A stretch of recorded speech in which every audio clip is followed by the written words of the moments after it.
Welcome back to Kidney Week. ASN thanks Vera Therapeutics for support of this plenary session. Nephrology represents the pinnacle of excellence in medicine and science. Each year, the American Society of Nephrology honors individuals who embody exceptional leadership and achievement in patient care, research, and education through our Lifetime Achievement and Mid-Career Awards. Above all, kidney professionals infuse their work with compassion, dedication, and respect for the people whose lives they touch and improve. The ASN Midcareer Awards recognize outstanding professionals in nephrology across various domains. Distinguished Clinical Service Award, Distinguished Educator Award, Distinguished Leader Award, Distinguished Mentor Award, Distinguished Researcher Award. Without further ado, let us introduce this year's esteemed recipients. Distinguished Clinical Service Award, Dr. Neera K. Dahl, Dr. Ladan Golastana. Distinguished Leader Award, Dr. Amanda Heyer Anderson, Dr. Sharuhas V. Thakar. Distinguished Educator Award, Dr. Samira S. Farouk, Dr. Abhilash Koratala, Dr. Laura J. Marsetter. Distinguished Researcher Award, Dr. Mara McAdams DeMarco, Dr. Michael T. Eden, Dr. Vishal Patel. Please join ASN in congratulating these exceptional professionals whose unwavering commitment to excellence inspires us all. Their work embodies the spirit of nephrology, where inspiration meets innovation.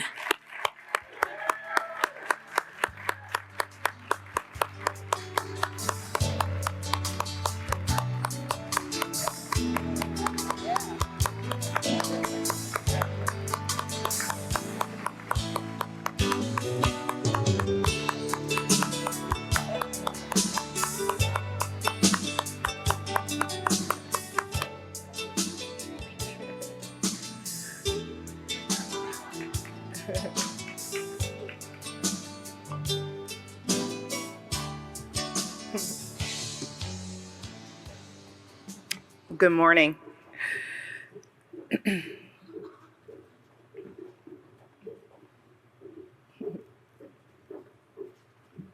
me a chance to be seated. Good morning, everyone, and welcome to the final day of Kidney Week.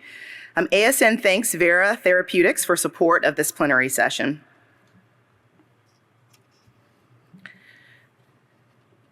And I'd like to also, as you all just did, continue the celebration for this year's mid-career recipients who certainly exemplify the best in our field and have sustained achievements across the spectrum of nephrology.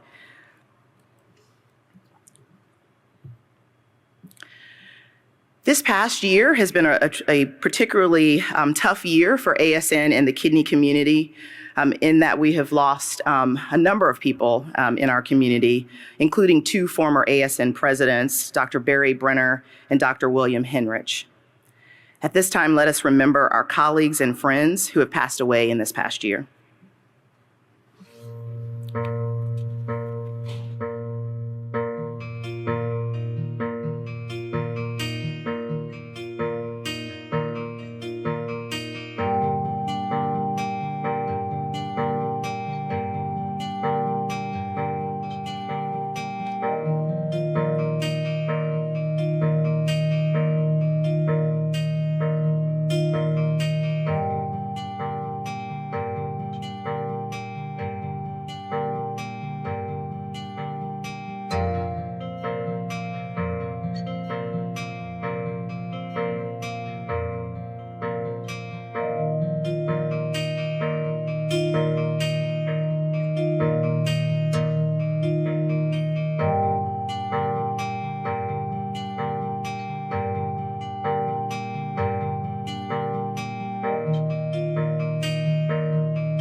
Good morning and welcome to the last day of Kidney Week. Again, I'm Rashid Badigeshi, Kidney Week 2024 co-chair, and it's been tremendous to come together as a kidney community throughout this week in San Diego. Beautiful city. Our final state-of-the-art lecture will be delivered by Michael DeBaun on the curative therapy for sickle cell disease, the good, the bad, and the future. Dr. DeBaun is a professor of pediatrics and medicine, vice chair of clinical and translational research for the Department of Pediatrics at Vanderbilt University School of Medicine. He is also the director of the Vanderbilt Mihari Center for Excellence in Sickle Cell Disease.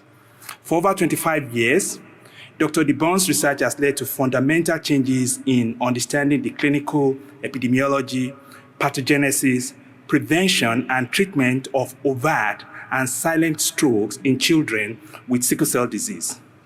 He has been the principal investigator or co-leader of multiple NIH or foundation-funded controlled clinical trials designed to prevent strokes in children and adults with sickle cell disease in North America, Europe, and Africa, specifically in Nigeria, my country of birth. Advocacy is another component of Dr. DeBaun's work. He was the primary physician author of the American Jobs Creation Act to expand services for children and adults with sickle cell disease, which former President Bush signed into law in 2004. He was the physician consultant in 2015 for a law authorizing Tennessee Medicaid insurers to provide medical assistance for increased services and public education related to sickle cell disease. Dr. DeBaun's impact extends beyond his research and advocacy work. Over the past 2 decades, he has mentored countless students, house staff, postdoctoral fellows, and faculty members, not just within the US, around the world. In recognition of his contributions to advancing the field of sickle cell disease, Dr. DeBaun was elected to the National Academy of Medicine in 2009. Please join me in welcoming Dr. DeBaun.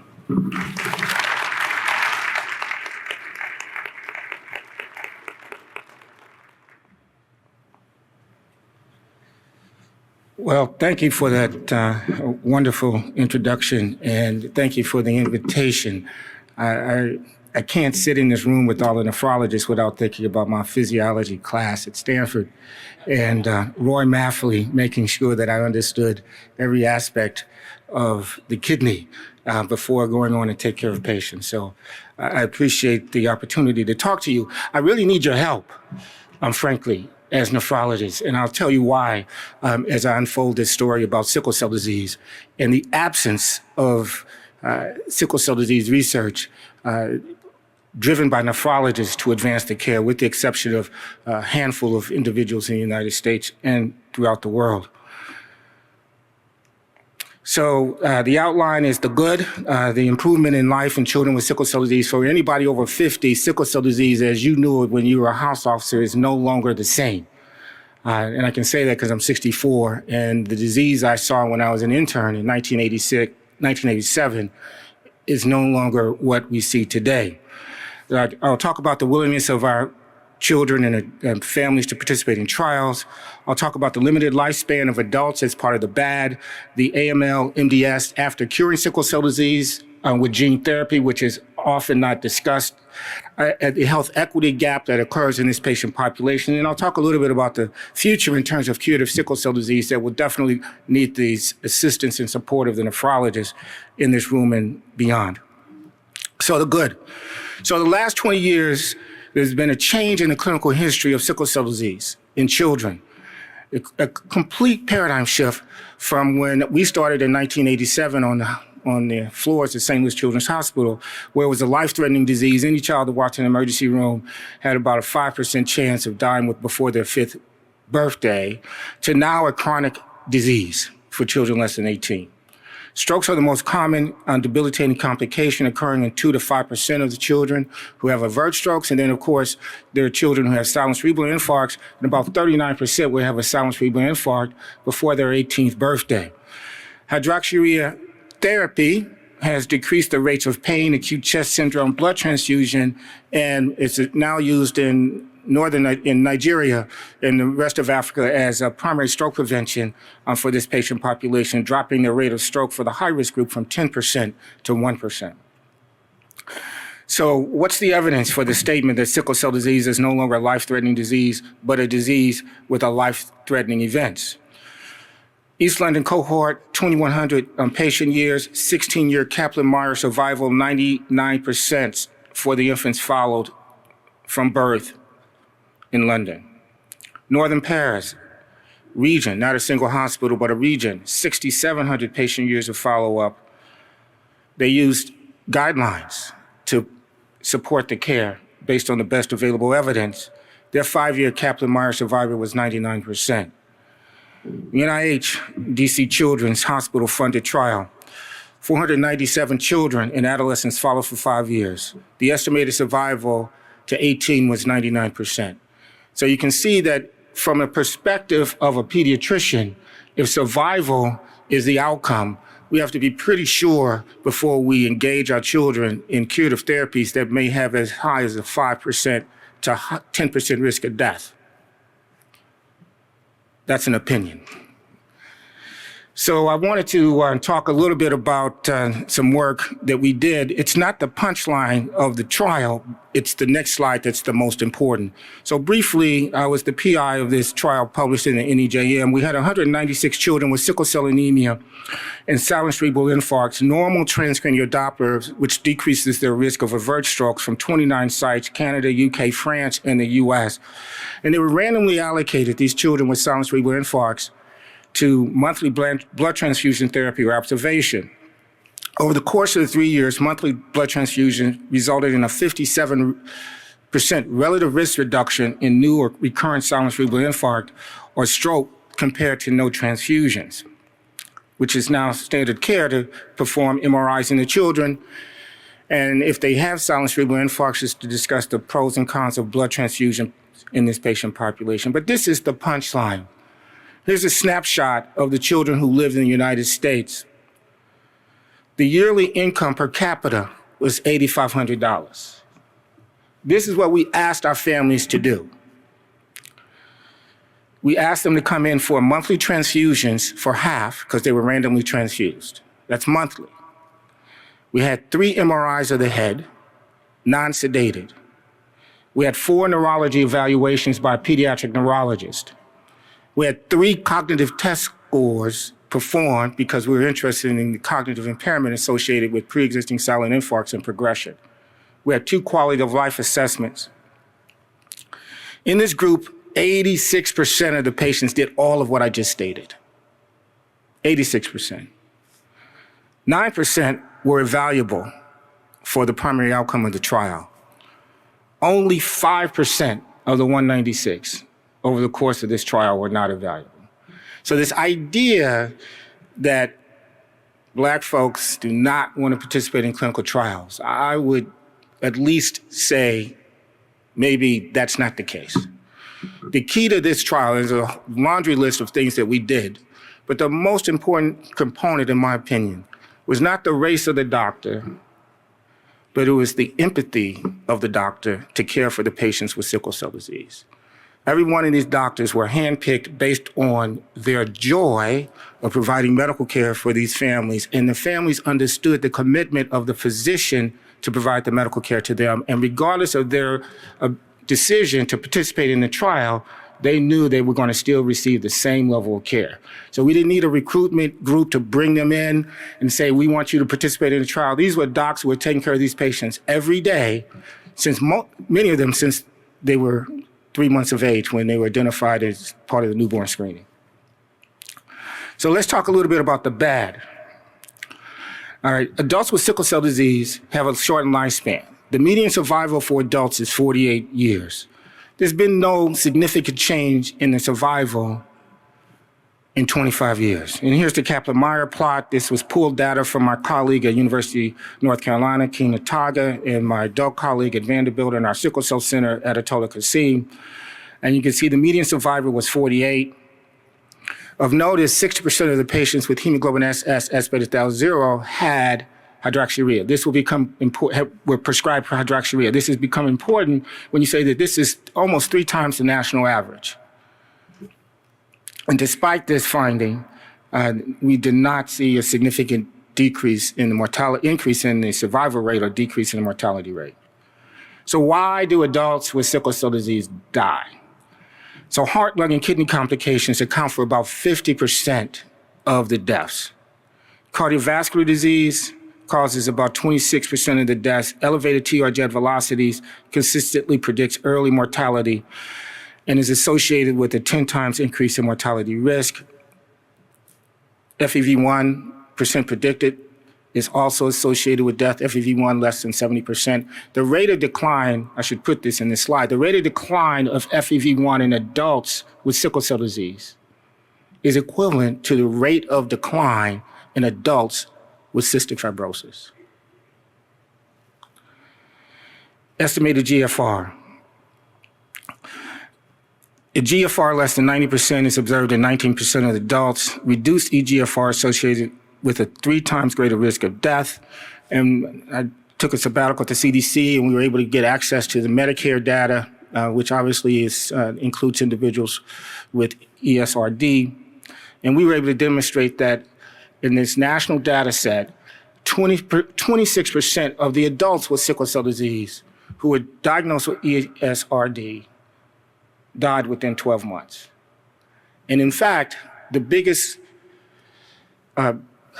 intervention was just seeing a nephrologist prior to the diagnosis of ESRD. That was associated with a decreased mortality rate. Again, we need your help in working with our hematologists. And now, since there's a deficit of hematologists, primary care doctors, or the emergency room, where many of the adults receive their ongoing medical care. So you heard a little bit earlier this week, I understand my buddy Alexis Thompson gave a talk here about gene therapy, gene editing. They're not the same, but I'll make them the same for the purpose of this talk. CKD is excluded, stage 3 or higher. So no one talks about this like this is the next thing since sliced bread, but the adults with chronic disease are excluded.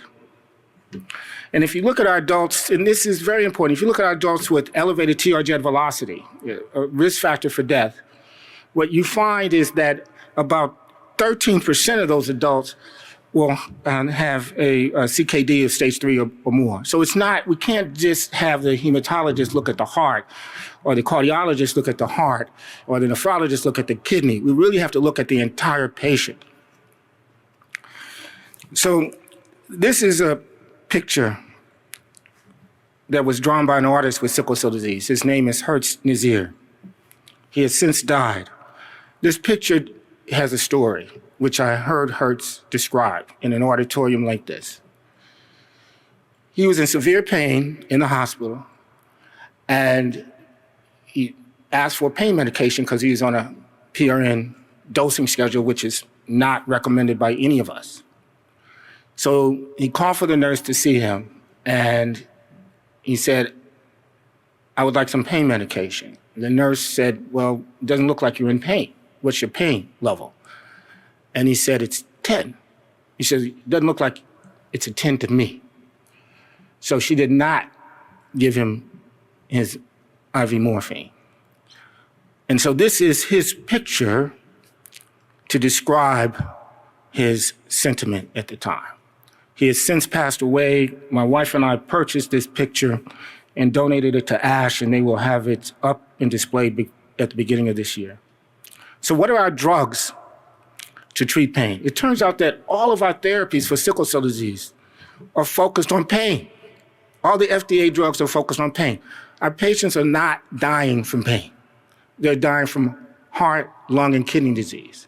And I can't get a paradigm shift from the major pharmaceutical companies to think about outcomes other than pain. When you talk to our families, rightfully so, they say pain is their biggest challenge. But if we want to prolong their life, we have to think about the organs that are altered and had an accelerated decline when compared to the general population. So there are 3 drugs approved by the FDA for management of pain, essentially secondary prevention of pain. One is hydroxyurea, 44% relative risk reduction, decreases the components of not only acute pain, but as I mentioned, acute chest syndrome, blood transfusion therapy, as well as for children, decreases the risk of first stroke. L-glutamine has a 25% relative risk reduction in pain, and then crizanlizumab has a median reduction, not a mean, of 45%. These last two drugs are costing in excess of $10,000 a year, and the first drug is hydroxyurea, which is far less expensive, $2 for a 500 milligram capsule, $1 to $2. In Nigeria, Bond Chemical produces the hydroxyurea for 15 cents for a 500 milligram capsule, making this drug available in low and middle income countries in West Africa. So Robert Cronin is a former fellow, MedPeds trained in our lab, and he looked specifically at individuals who had private insurance. What's the utilization of these drugs, either singly or in combination, for prevention of pain? These are adults, and you can see that when you look up at all the individuals, about 25% on hydroxyurea, 31% are in the high-risk category. Very poor uptake. L-glutamine, 2%. Crizanlizumab, 2% or 1 to 2%. And then combination therapy, dismal, less than 2%.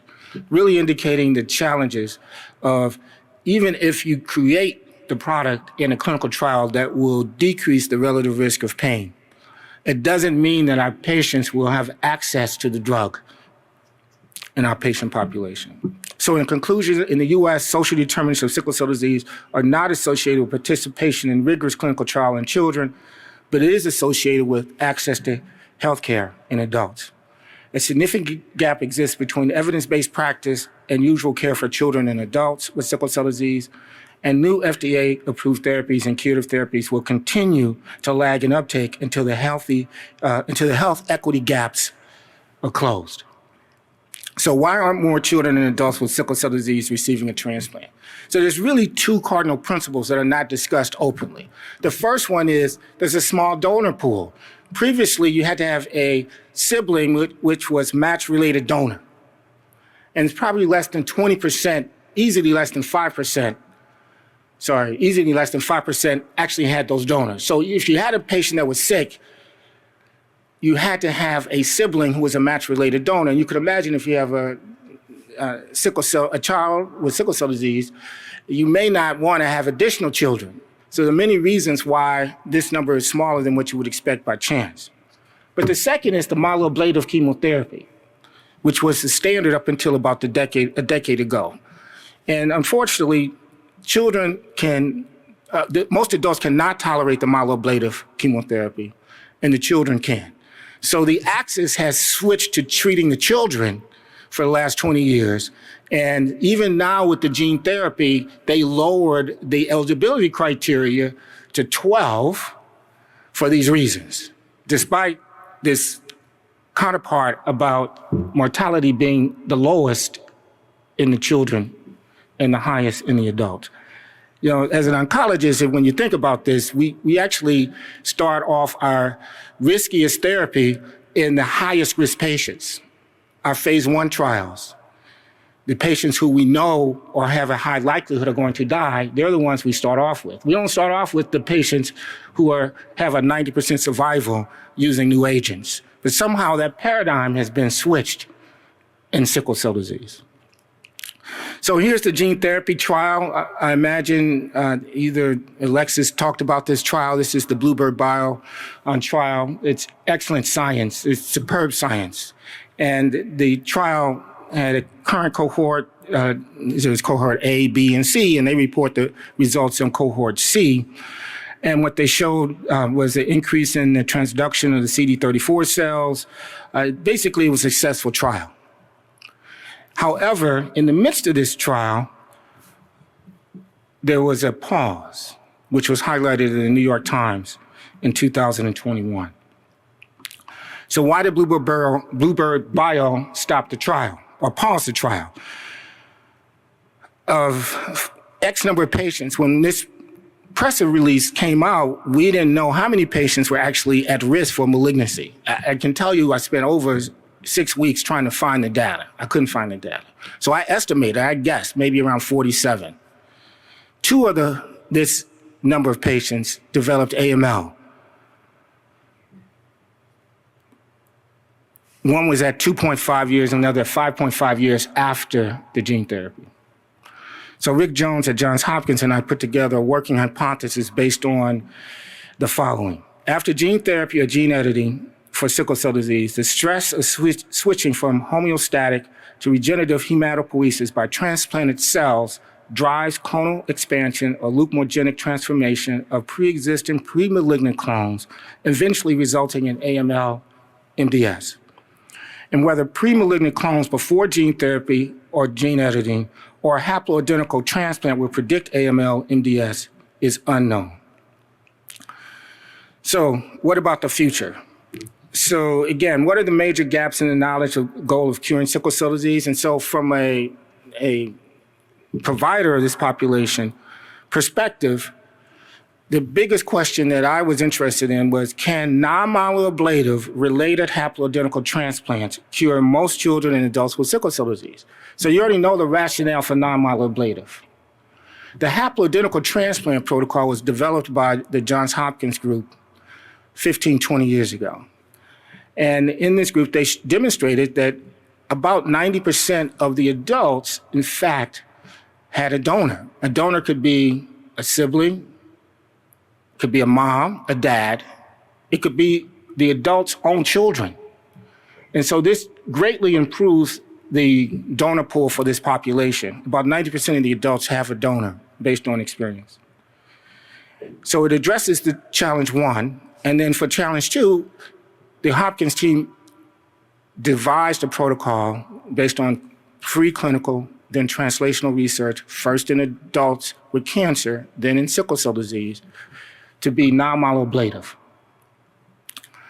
So they published this work in 2012. I met with Robert Brodsky at Hopkins, and everybody was excited. I was excited about the results because 60% of the patients survived and were cured of the disease, and there were no deaths in about 24 patients. So I asked Rob Brodsky, head of hematology, I said, well, tell me about the kidney disease, tell me about the lung disease, tell me about the heart disease. And the transplant docs were mostly focused on the engraftment, and so they didn't study the late effects of the curative therapy in this population. So I said, well, we can do better. Let's work together. And Rob was gracious, and we submitted a grant to the Doris Duke Foundation. We did not get funded. So that was about a year after the publication. We put together a mock study to get our input from the peers, which is a standard approach when I'm rejected from the NIH, which is often. And they said, hey, you're not ready for prime time. So we started a learning collaborative with London, Paris, and the international city of Nashville in 2013. And then we applied for BMT CTN, which is our clinical trials network funded by NHLBI and NCI, and we were rejected × 2. They didn't think our idea was sufficient, so they said no. Finally, in 2016, I guess they were tired of us, they eventually said, yes, we will fund you. And the final results have been forthcoming in 2024, which I'll present. This is the motley group that met in London in 2013. Point out Adatola Kasim and Rob Brodsky to my left, and then our colleagues from London and Paris. And then we had a meeting in 2019. We now have 7 countries, our colleagues from Brazil, Germany, UK, France, India, and the Netherlands, and the US. We just published our results in Blood of this international consortium.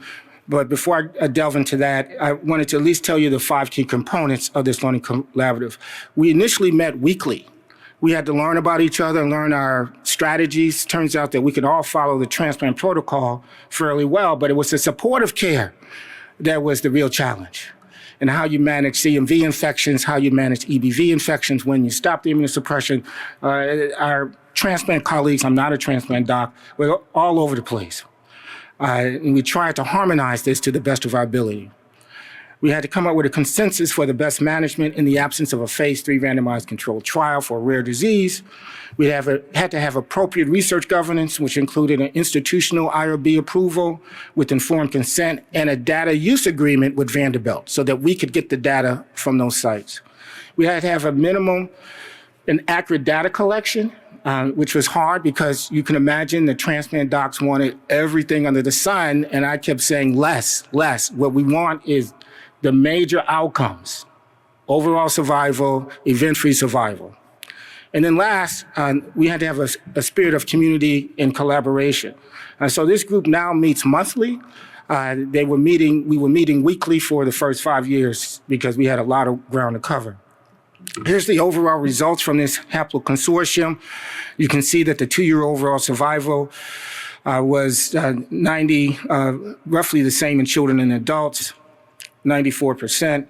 And you can see that the Kaplan-Meier two-year event-free survival was dramatically different than what would have been predicted based on the literature. The adult cohort did much better than the pediatric cohort. And all graft failures were in children with autologous reconstitution. Okay, so they lost the bone marrow, it came back, none of them died as a result of that. And then we were able to leverage the preliminary data from this consortium, which was the reason that NIH funded us. So we had 2 parallel trials, essentially the same, going on at the same time. And this is the BMT 1507, Adetola Kassi, Mark Walters, and Robert Brodsky were the co-chairs. And I just want to point out that, so now we have 2 phase 2 trials. The donor availability is greater than 90%, non-myeloablative, multi-center. The age on the adult stratum for both was 24 and 22. The evaluable patients for study endpoints were 38 and 42. And you can see the follow-up time is 37 and 24 months. When you compare that to the lentiglobin, which is the gene therapy, versus the CRISPR-Cas9, which is the gene editing, we're very comparable. But let's look at the event-free survival and the overall survival. 95% for Vanderbilt's group. The NEJM catalyst is accepted, the BMT-CTN, it should be out soon. 88% and 95% event-free survival and overall survival, respectively. And then the lentiglobin and the CRISPR-Cas9 are 85% and 90%. If you look at the bottom line, cost in US dollars, $200,000 to $400,000, you can usually walk into an office for BMT in middle-income countries in the United States, and you can have your BMT usually starting in about 6 weeks, versus 3.1 million or 2.2 million for the 2 gene therapy, gene editing therapies. So this is just a reminder that only 5% of all the children in the world are born in high-income countries. So Nigeria has the most density of children with sickle cell disease. I work in Kano, Nigeria. One clinic has over 20,000 children with sickle cell disease, staffed by nurses. They see the patients, not the doctors. In the United States, about 1,400. And I would be remiss if I didn't mention India, which clearly has one of the largest populations of children with sickle cell disease in the world with very little research. So the conclusions are we can do better if we work together, even without NIH funding. For adults, non-myeloablative related haploidentical post-transplant cyclophosphamide has very similar efficacy rates to gene therapy, gene editing, although still small numbers. Mortality rates are similar to HLA-matched sibling setting. Longer follow-up is necessary to evaluate efficacy and to monitor for late health effects of all curative therapies. Entire learning collaborative was driven by clinical educators. I'm the only person on the formal clinical track, physician scientist track, tenured. So this idea that clinical educators can't contribute to the research enterprise, again, I would dispute. So clinics are laboratories. Laboratories are the highest order. Thank you very much for this opportunity to talk to you.